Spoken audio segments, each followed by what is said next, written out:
जाती है। तो ये फेशियल्स इसी डेटाबेस के थ्रू क्रॉस मैच किए जाते हैं, मैच किए जाते हैं, तो इसे फिंगरप्रिंट मिल जाते हैं। यही डेटा वहाँ पे हेल्प करता है आपको स्टेटस को मिलता है।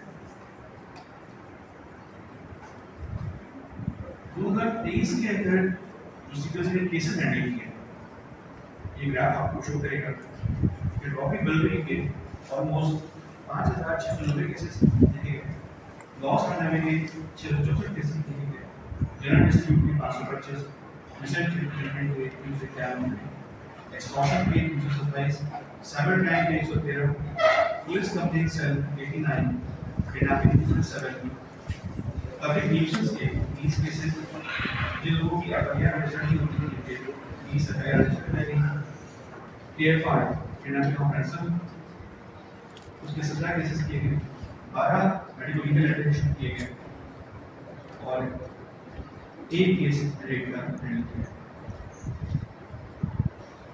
सीक्वेंसी का कॉल सेंटर 1102 उसमें 60 एजेंट्स हैं, 4 से 7,000 कॉल्स डेली रिसीव करता है।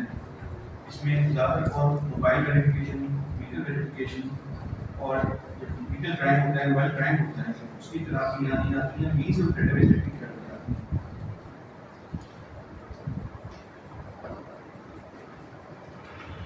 यूपीएससी ने कुछ अर्से पहले प्रोजेक्ट शुरू किया शनाख्त प्रोजेक्ट 2015 मई के शुरू किया गया। रोजाना की बुनियाद पे शहर के अंदर 2 से 3 डेड बॉडीज मिलती हैं जो अनआइडेंटिफाइड होती हैं। 2 से 3 4 लोग ऐसे होते हैं जो कि फीटल एक्सीडेंट्स के अंदर जाते हैं, 4 से 6 लोग ऐसे होते हैं जो कि रोड ट्रैफिक एक्सीडेंट के अंदर हॉस्पिटल चले जाते हैं, कोमा में चले जाते हैं, उनका एड्रेस नहीं बता पाते।